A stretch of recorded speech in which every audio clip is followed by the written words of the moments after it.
तो चलिए आज बात करते हैं मनोवैज्ञानिक प्रोफाइलिंग की। ये एक ऐसी तकनीक है जो ये समझने में मदद करती है कि कोई क्या खरीदता है और साथ ही ये राजनीतिक अभियानों को भी प्रभावित कर सकती है। तो आइए इसमें गहराई से उतरते हैं और देखते हैं कि आखिर ये काम कैसे करता है, ये आया कहाँ से और आज की दुनिया में इसके क्या मायने हैं।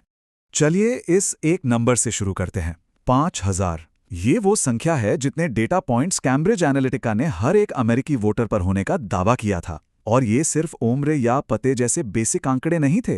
नहीं, ये थे हर तरह के डिजिटल निशान, जिसे डेटा एग्जॉस्ट भी कहते हैं।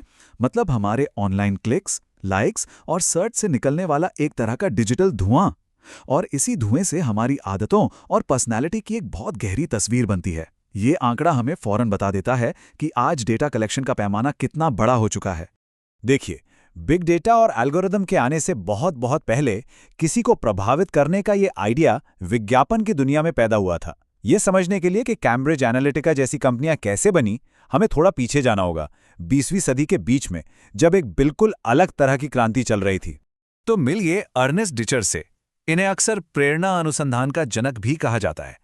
दूसरे विश्व युद्ध के बाद जब बाजार में चीजें खूब बिक रही थीं, तब डिचर ने एक बिल्कुल नया आइडिया सामने रखा। उन्होंने कहा कि यह जानना काफी नहीं है कि लोग क्या करते हैं, असली ताकत तो ये समझने में है कि वे ऐसा क्यों करते हैं। और यहीं पे हमें एक बहुत ज़रूरी फ़र्क समझना होगा।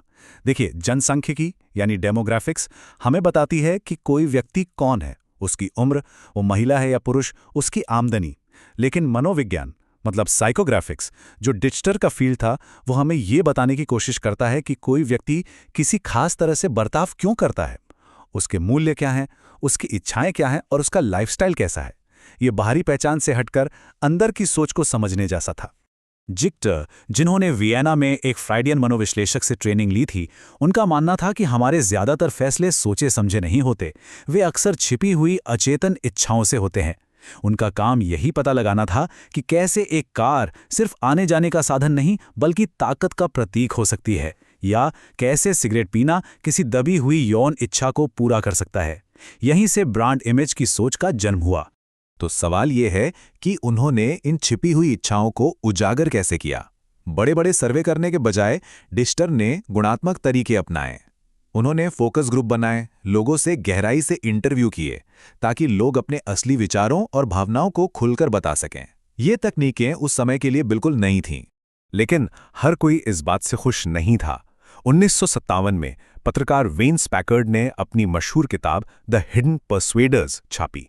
उन्होंने डिचर और उन जैसे लोगों पर आरोप लगाया कि वे लोगों की अचेतन कमजोरियों का फायदा उठाकर उनसे हेरफेर कर रहे हैं। इस किताब ने एक ऐसी बहस छेड़ दी जो आज तक चल रही है कि प्रेरणा और हेरफेर के बीच की वो बारीक रेखा आखिर है कहाँ। डिचर का काम एक कला की तरह था, लेकिन बिजनेस को चाहिए थी साइंस, एक ऐसा तरीका जिसे बार बार इस्तेमाल किया जा सके और बड़े पैमाने पर लागू किया जा सके। तो अगले कुछ दशकों में रिसर्चर्स ने मनोविज्ञान को व्यवस्थित करने और उसे ऐसे बाजार सेगमेंट में बदलने की कोशिश की जिन पर काम किया जा सके। इस दिशा में शुरुआती कोशिशों में से एक था AIO फ्रेमवर्क। अब इस स्लाइड में जो वाकई दिलचस्प है वो ये है कि इसने पहली बार लाइफस्टाइल को नापने लायक हिस्सों में तोड़ दिया। एक्टिविटीज, इंटरेस्ट्स और ओपिनियंस, मतलब लोग असल में करते क्या हैं, उनकी दिलचस्पी किसमें है और वे सोचते क्या हैं। इससे मार्केटर्स को पहली बार लोगों को उनके शौक, वे क्या पढ़ते हैं और सामाजिक मुद्दों पर उनके विचारों के आधार पर ग्रुप्स में बांटने का एक तरीका मिला। इसके बाद आया वेल्स, जिसका मतलब है values and lifestyles. Stanford research institute में बना वेल्स एक तरह से मनोविज्ञान का औद्योगिकरण था। इसने पूरी अमेरिकी आबादी को कुछ खास तरह के ग्रुप्स में बांट दिया, जिससे ब्रांड्स को यह समझने में आसानी हुई कि उन्हें किससे बात करनी है। इसे 1980 के दशक की सबसे बड़ी मार्केट रिसर्च सफलताओं में से एक माना गया। और फिर सब कुछ बदल गया। इंटरनेट, सोशल मीडिया और स्मार्टफोन्स के आने से डेटा की एक सुनामी आ गई। डिचर के छोटे छोटे फोकस ग्रुप्स की दुनिया अचानक बहुत पुरानी लगने लगी। अब मनोविज्ञान को बहुत बड़े पैमाने पर रियल टाइम में मापा जा सकता था। इस नई दुनिया की चाबी बना बिग 5 पर्सनैलिटी ट्रेट्स, जिसे ओशन मॉडल भी कहते हैं। ये फ्रेमवर्क बताता है कि किसी भी इंसान की पर्सनैलिटी को 5 बड़े पैमानों पर समझा जा सकता है। खुलापन, ओपननेस, कर्तव्यनिष्ठा, कॉन्शियंशियसनेस, बहिर्मुखता, एक्स्ट्रोवर्शन, सहमतता, अग्रीएबलनेस और मनोविक्षुब्धता, न्यूरोटिसिज्म। ये पर्सनालिटी साइकोलॉजी में सबसे ज्यादा माना जाने वाला मॉडल बन गया।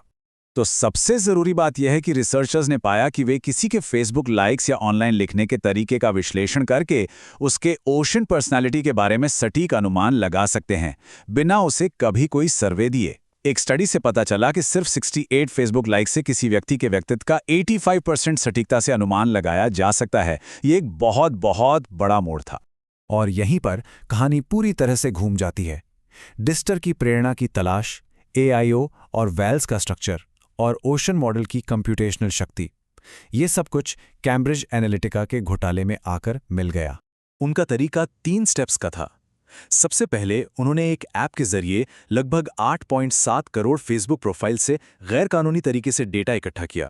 दूसरा, उन्होंने इस डेटा का इस्तेमाल करके ओशियन मॉडल के आधार पर लाखों वोटरों की डिटेल्ड मनोवैज्ञानिक प्रोफाइल बनाई। और तीसरा, उन्होंने इस जानकारी का इस्तेमाल करके हर व्यक्ति की पर्सनैलिटी के हिसाब से खास विज्ञापन बनाए ताकि उनके व्यवहार को प्रभावित किया जा सके। कंपनी के विसल ब्लोअर्स ने इन तकनीकों को साइऑप्स या साइकोलॉजिकल ऑपरेशंस का नाम दिया। ये एक मिलिट्री शब्द है जिसका इस्तेमाल विदेशी आबादी को प्रभावित करने के लिए किया जाता था। उनका तर्क था कि कैम्ब्रिज एनालिटिका ने इन मिलिट्री ग्रेड तकनीकों को अपने ही देश के नागरिकों पर इस्तेमाल किया और उनकी मनोवैज्ञानिक कमजोरियों का फायदा उठाया।